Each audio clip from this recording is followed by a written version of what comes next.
ये जो बाकी लोग भी जो अपना बैनर लेके खड़े, पीछे वालों को दिखता नहीं है। आप तो सब समझदार हैं। हाँ, शाबाश। ये जो सज्जन लाए हैं, जरा कोई कलेक्ट कर ले उनसे पीछे, ताकि पीछे लोग परेशान न हो। आप अपना आता पता लिख देना, मैं जरूर आपको चिट्ठी भेजूंगा। मैं आपका बहुत आभारी हूं आपके इस प्यार के लिए।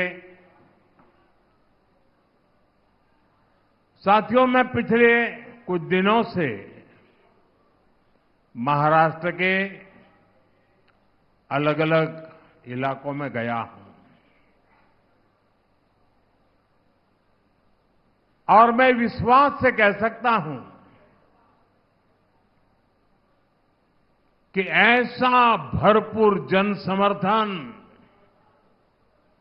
पूरे महाराष्ट्र में, और आज पुणे का ये प्यार, ये स्नेह,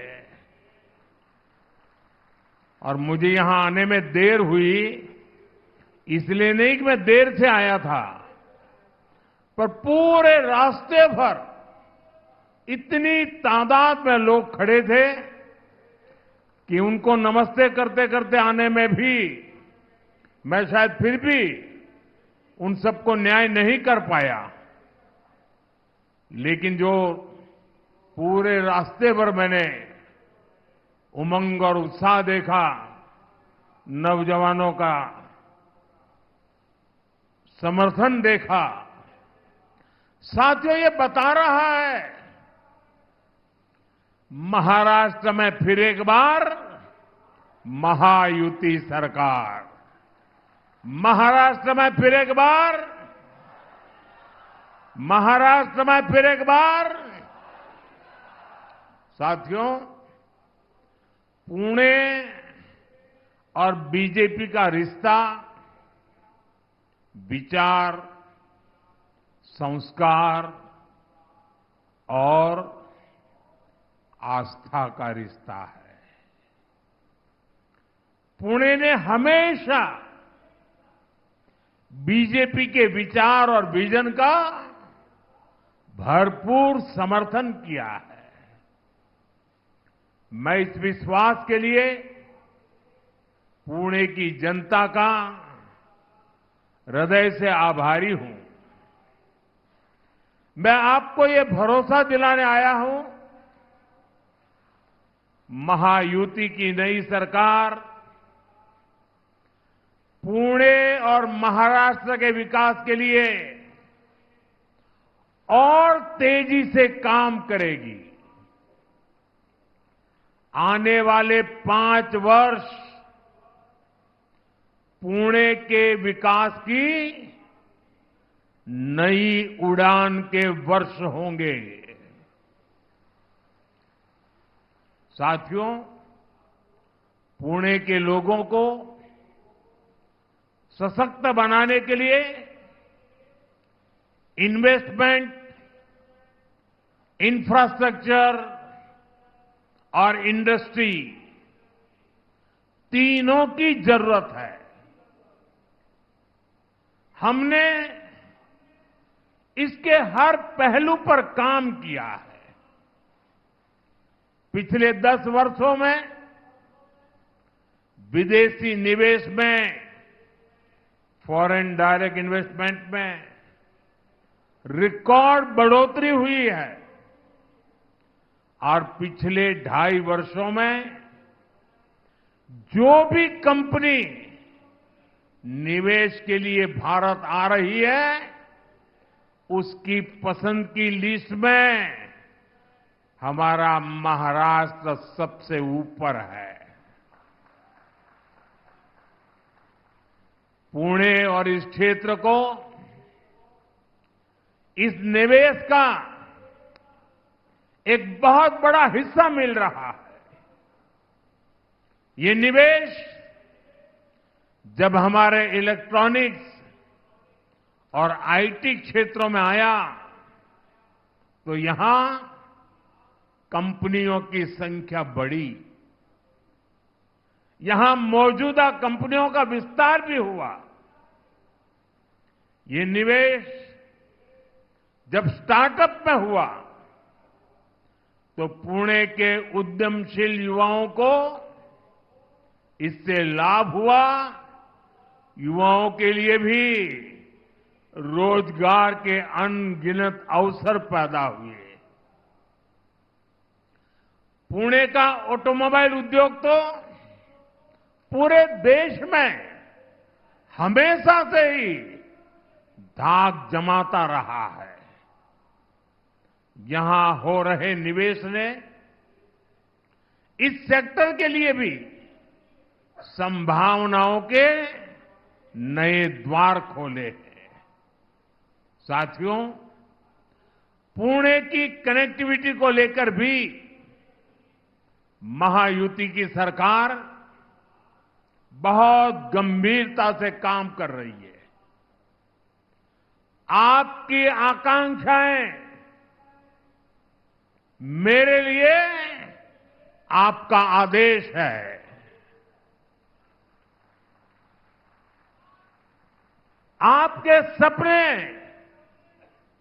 मेरे लिए दिन रात काम करने की प्रेरणा है। आपकी आवश्यकताएं मेरी सरकार की योजनाओं का आधार है। आपका जीवन आसान हो, ये मेरी प्राथमिकता है। ये महायुति की प्राथमिकता है। इसलिए आज पुणे में मेट्रो रेल सेवा का लगातार विस्तार हो रहा है। डिस्ट्रिक्ट कोर्ट से स्वारगेट सेक्शन रूट पर मेट्रो चलनी शुरू हो गई है। स्वारगेट कात्रज सेक्शन रूट पर तेजी से काम हो रहा है। ट्रैफिक की गति बढ़ाकर नई संभावनाओं को नई उड़ान देना, ये हमारा संकल्प है। इसके लिए इंट्रासिटी और इंटरसिटी दोनों नेटवर्क पर काम हो रहा है। पुणे की ईस्ट और वेस्ट आउटर रिंग रोड पर भी 40,000 करोड़ रुपए से ज्यादा खर्च किए जा रहे हैं। खोपोली खंडाला मिसिंग लिंक के लिए 6,500 करोड़ रुपए से ज्यादा खर्च किए जाएंगे। पुणे आउटर रिंग रोड पर भी 10,500 करोड़ रुपए खर्च किए जा रहे हैं।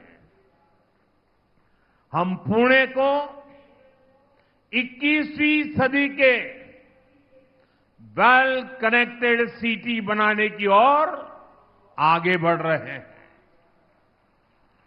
साथियों, आज कार्तिक एकादशी है। पंढरपुर में यात्रा है तो पालकी मार्ग की चर्चा भी स्वाभाविक हो जाती है।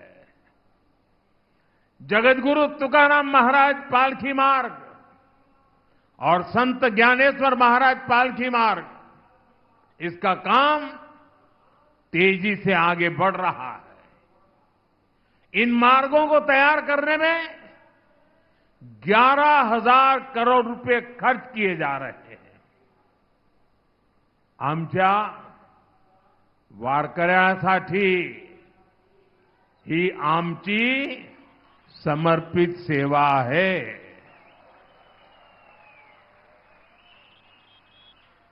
साथियों, महाराष्ट्र में विकास कार्यों की एक गति अभूतपूर्व है। लेकिन आपको याद रखना है, महायुति से पहले महाराष्ट्र में जो लोग सरकार चला रहे थे, उनके पास आपको बताने के लिए एक काम नहीं है। अघाड़ी के 2.5 साल तो हमारे प्रोजेक्ट पर रोक लगाने में ही बीत गए। यही कांग्रेस और उसके साथियों का कल्चर है। इसलिए महाराष्ट्र भी जान गया है, विकास का केवल एक ही विकल्प है, महायुति की सरकार। भाजपा महायुती आहे तर गती आहे, महाराष्ट्राची प्रगती आहे। साथियों, आज महाराष्ट्र के लोग कांग्रेस की करतूतों का काला चिट्ठा पड़ोसी राज्य कर्नाटका में देख रहे हैं। कर्नाटका में कांग्रेस ने झूठ का वही टेप रिकॉर्डर बजाकर वोट मांगे, हवाई वादे किए। सरकार बनी तो कांग्रेस ने हाथ खड़े कर दिए। अब वादे पूरे करने की जगह कांग्रेस ने जनता से वसूली का अभियान चलाया हुआ है। कर्नाटका में आए दिन कोई न कोई घोटाला सामने आ रहा है। यानी कर्नाटका में कांग्रेस जनता को खुलेआम लूट रही है। आरोप है कि लूट का यही पैसा महाराष्ट्र में भेजकर चुनाव लड़वाया जा रहा है। अगर हमें महाराष्ट्र को बचाना है तो कांग्रेस नाम की इस आफत को दूर ही रखना है। साथियों, पूरा देश इन दिनों कांग्रेस का एक और विश्वासघात देख रहा है। कांग्रेस ने जम्मू कश्मीर विधानसभा में आर्टिकल 370 फिर से लागू करने का प्रस्ताव पास किया है। जो लोग संविधान की किताबें देश को दिखा रहे हैं और महाराष्ट्र में कोरे कागजों वाली किताब बांट रहे हैं, जरा मैं उनको पूछना चाहता हूं, 6-6, 7-7 दशक तक उन्होंने देश पर राज किया है। जरा बताएं, बाबा साहब आंबेडकर ने बनाया संविधान पूरे हिंदुस्तान में लागू क्यों नहीं हुआ? 6-6, 7-7 दशक तक बाबा साहब का संविधान पूरे हिंदुस्तान में लागू नहीं था। आपको भी सुनकर के शायद आश्चर्य होता होगा, लेकिन ये सच्चाई है। जम्मू कश्मीर में अलग विधान था, भारत का संविधान वहां नहीं चलता था। वहां का विधान अलग, वहां का प्रधान अलग, वहां का निशान अलग। 6-6, 7-7 दशक तक पहली बार बाबा साहब का संविधान जम्मू कश्मीर में तब पहुंचा जब आपने मोदी को सेवा का अवसर दिया। इन्होंने 370 की ऐसी दीवार खड़ी कर दी थी कि भारत का संविधान वहां घुस नहीं सकता था। आपके आशीर्वाद से 140 करोड़ देशवासियों की प्रबल इच्छा शक्ति से आपके इस सेवक मोदी ने 370 को जमीन में गाड़ दिया है।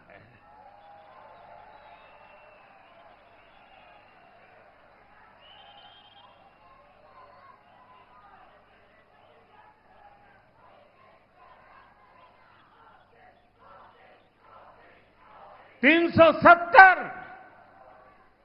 जिसने कश्मीर को भारत से काटने का काम किया, 370 जिसने कश्मीर में आतंकवाद और अलगाववाद को हवा दी, 370 जिसने कश्मीर में भारत का संविधान लागू नहीं होने दिया, बीजेपी ने उसे खत्म करके कश्मीर में तिरंगा फहराया है।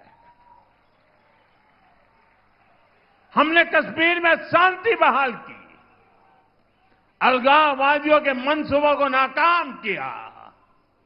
जिस लाल चौक में कभी हिंदुस्तान के तिरंगों को जूते के नीचे रौंदा जाता था, आज शान से लाल चौक में तिरंगा झंडा फहरता है।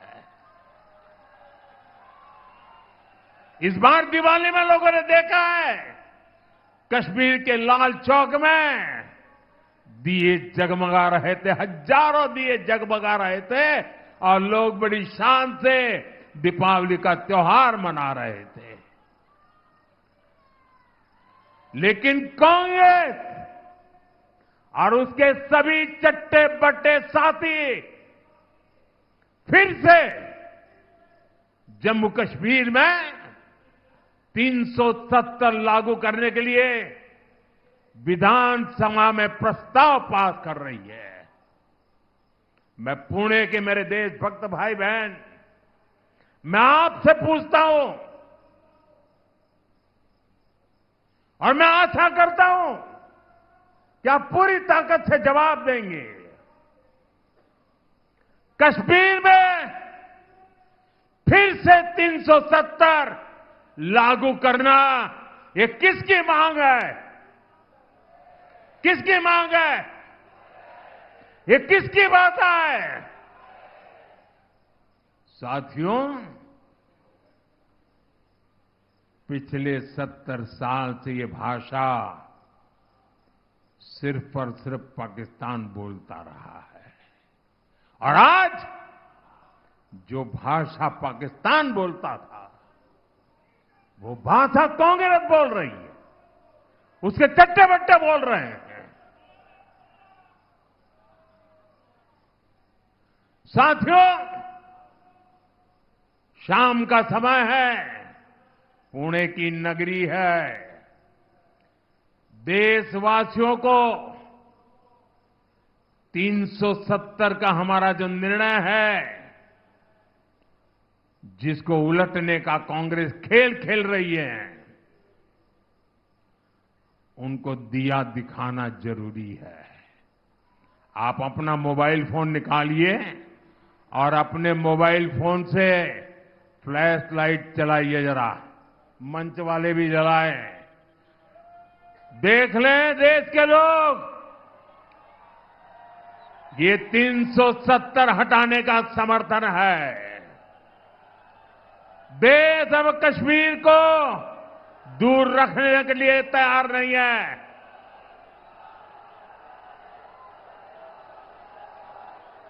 ये रोशनी दिखा रही है कि मेरे महाराष्ट्र के लोग, उनकी देशभक्ति को कोई चुनौती नहीं दे सकता है। बोले भारत माता की, भारत माता की, भारत माता की। साथियों, जम्मू कश्मीर में 370 की वापसी की बात न कभी ये देश स्वीकार करेगा और मेरा महाराष्ट्र छत्रपति शिवाजी महाराज की धरती कभी स्वीकार नहीं कर सकती। साथियों, भाजपा एनडीए की सरकार ने हमेशा मिडिल क्लास को प्राथमिकता दी है। मैं ये मानता हूं कि मिडिल क्लास देश की रीढ़ होता है। ये मिडिल क्लास ही है जो ये वेल्थ क्रिएट करता है, वेल्थ जनरेट करता है। अगर आज भारत दुनिया की तीसरी सबसे बड़ी अर्थव्यवस्था बनने जा रहा है तो इसमें सबसे बड़ा योगदान हमारे मध्यम वर्ग का ही है। मध्यम वर्ग प्रगति कर रहा है तभी देश प्रगति कर रहा है। इसलिए बीते 10 वर्षों में हमने मध्यम वर्ग को ध्यान में रखते हुए नई नीतियां बनाई, नए फैसले लिए। आज 7 लाख रुपए तक इनकम टैक्स जीरो कर दिया गया है, जीरो। सालाना 10-12 लाख रुपया तक पर टैक्स को बहुत कम किया गया है। इसका बहुत अधिक लाभ पुणे जैसे हमारे शहरों में काम करने वाले प्रोफेशनल्स को मिला है। हमारा यह भी प्रयास रहा है कि मिडिल क्लास को बीमारियों के इलाज पर कम से कम खर्च करना पड़े। पीएम जन औषधि केंद्र में 80% डिस्काउंट पर दवाओं से मिडिल क्लास के 30,000 करोड़ रुपए से ज्यादा की बचत हुई है। हार्ट के स्टेंट्स, नी इम्प्लांट्स, इनको सस्ता करना, इस फैसले से मेरे मिडिल क्लास के भाई बहनों को फायदा हुआ है। इससे लोगों के 85,000 करोड़ रुपए से ज्यादा बचत हुई है। और अब हमने आयुष्मान योजना के भी मिडिल क्लास के बुजुर्गों को भी कवर कर लिया है। इसका बहुत बड़ा फायदा पुणे जैसे शहरों में रहने वाले 70 वर्ष की आयु से ऊपर के सीनियर सिटीजन्स को होगा। यहां उपस्थित मैं आप सबसे कहना चाहता हूं, आपके परिवार में माता, पिता, दादा, दादी, नाना, नानी, चाचा, चाची जो भी 70 साल से ऊपर के हैं और अगर उनको बीमारी में कोई खर्च होता है, पहले वो जिम्मा आप पे सर पर था, अब वो जिम्मेवारी आपकी नहीं है, ये उनका बेटा मोदी संभालेगा।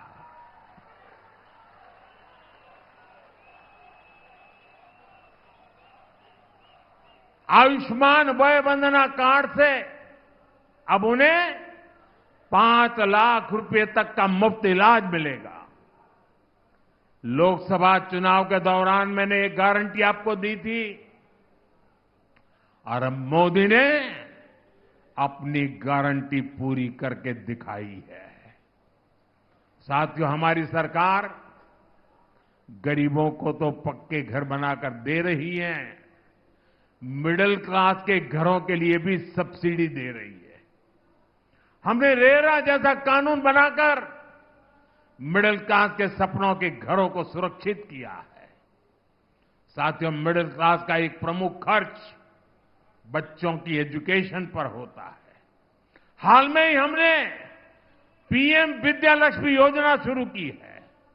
इस स्कीम के तहत जो भी युवा हायर एजुकेशन में एडमिशन लेना चाहता है, बेटा हो या बेटी, बिना गारंटी के, अब आपको कुछ भी गिरवी नहीं रखना पड़ेगा, आपकी सबसे बड़ी गारंटी आपका सेवक मोदी है। 10 लाख रुपए तक का लोन बिना गारंटी आपके बच्चों की पढ़ाई के लिए, और ये लोन बहुत सस्ता होगा, इसमें ब्याज पर भी छूट होगी। मिडिल क्लास परिवार बच्चों को मेडिकल की पढ़ाई के लिए बाहर भेजने में बहुत खर्च करते हैं। बीते 10 साल में मेडिकल लाइन में हमने 1 लाख नई सीटें जोड़ी है। अब हमने तय किया है कि आने वाले 5 सालों में मेडिकल की 75,000 नई सीटें और जोड़ी जाएगी। इससे भी मिडिल क्लास के बच्चों का बहुत पैसा बचेगा, उन्हें पढ़ने के लिए बाहर नहीं जाना पड़ेगा।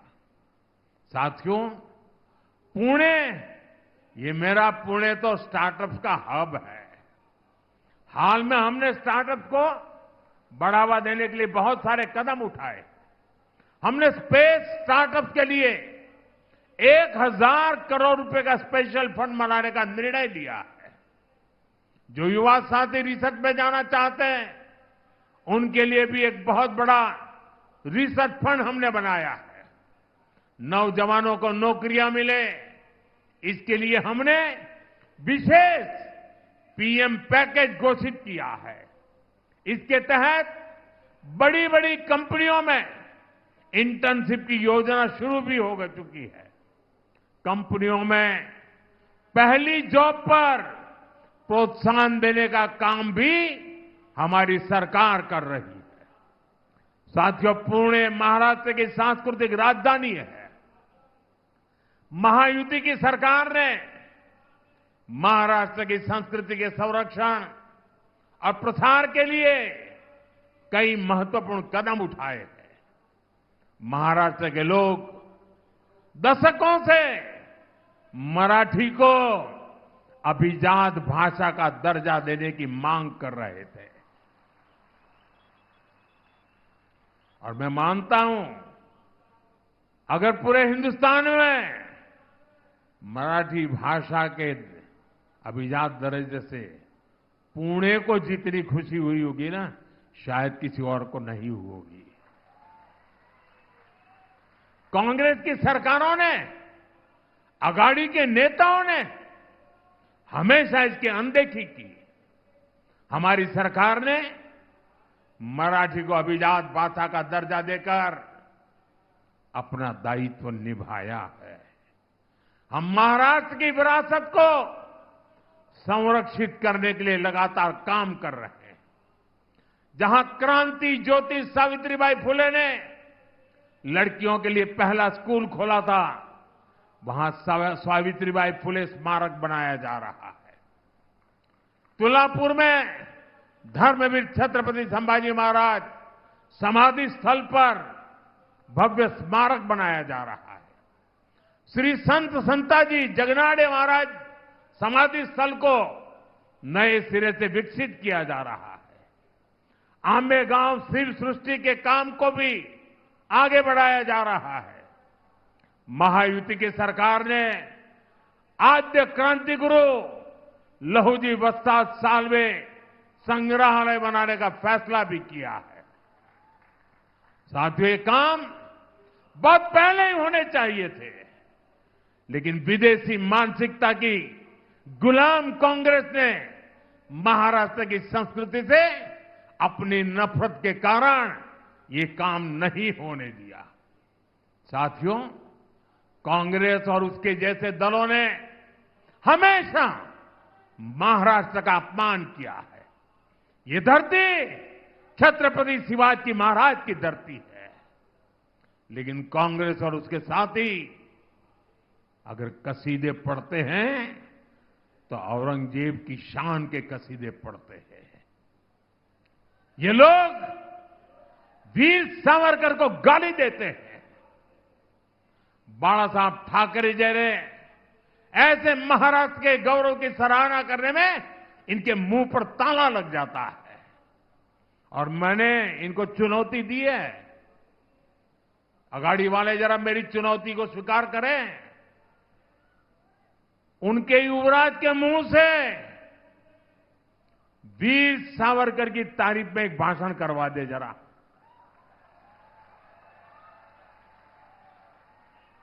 मैं अगाड़ी के साथियों को कहता हूं, अगर उनमें दम हो तो उनके युवराज के मुंह से बाला साहब ठाकरे की जरा तारीफ करवा करके सुनाए महाराष्ट्र को।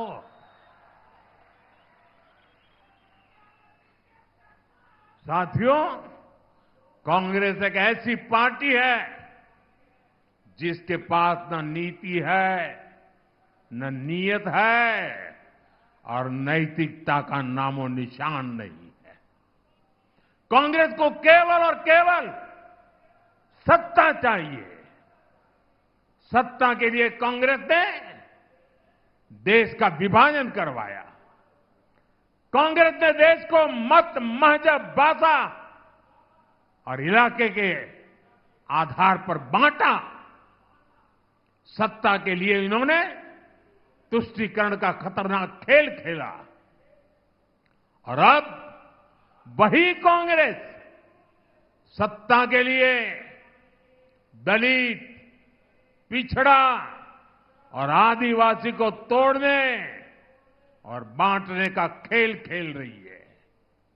कांग्रेस के लोग एससी, एसटी, ओबीसी को अलग अलग जातियों में बांटकर उनकी एकजुटता तोड़ना चाहते हैं। कांग्रेस एसटी की जातियों को आपस में लड़ाना चाहती है। कांग्रेस एससी की जातियों को आपस में लड़ाना चाहती है। कांग्रेस ओबीसी की जातियों को आपस में लड़ाना चाहती है। अलग अलग जातियों को आपस में लड़ाकर कांग्रेस पहले उन्हें कमजोर करेगी और बाद में उनका आरक्षण छीन लेगी। इसलिए आप सभी को बहुत सावधान रहना है। हमें याद रखना है, हम एक रहेंगे तो सेफ रहेंगे। हम एक रहेंगे तो हम एक रहेंगे तो हम एक रहेंगे तो साथियों, ये चुनाव महाराष्ट्र के साथ साथ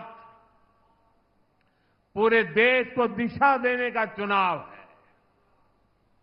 अभी हाल ही में हरियाणा ने विकसित भारत के सपने पर मुहर लगाई है। अब भारत विरोधी ताकतों को पूरी तरह से मिटाने की जिम्मेदारी मेरे महाराष्ट्र की है, मेरे पुणे की है। और इसलिए मेरा आग्रह है, 20 नवंबर को महायुति के सभी उम्मीदवारों के लिए भारी संख्या में मतदान करें। आपका एक एक वोट महाराष्ट्र के बेहतर भविष्य की गारंटी बनेगा। आप इतनी बड़ी तादाद में आए, हम सबको आशीर्वाद दिए। मैं आप सबका हृदय से बहुत बहुत आभार व्यक्त करता हूं। मेरे साथ दोनों हाथ ऊपर करके पूरी ताकत से बोलिए, भारत माता की। आवाज उन लोगों तक जानी चाहिए जिनकी डोरे 370 पर बैठे पड़े हैं। भारत माता की, भारत माता की, भारत माता की। बहुत बहुत धन्यवाद।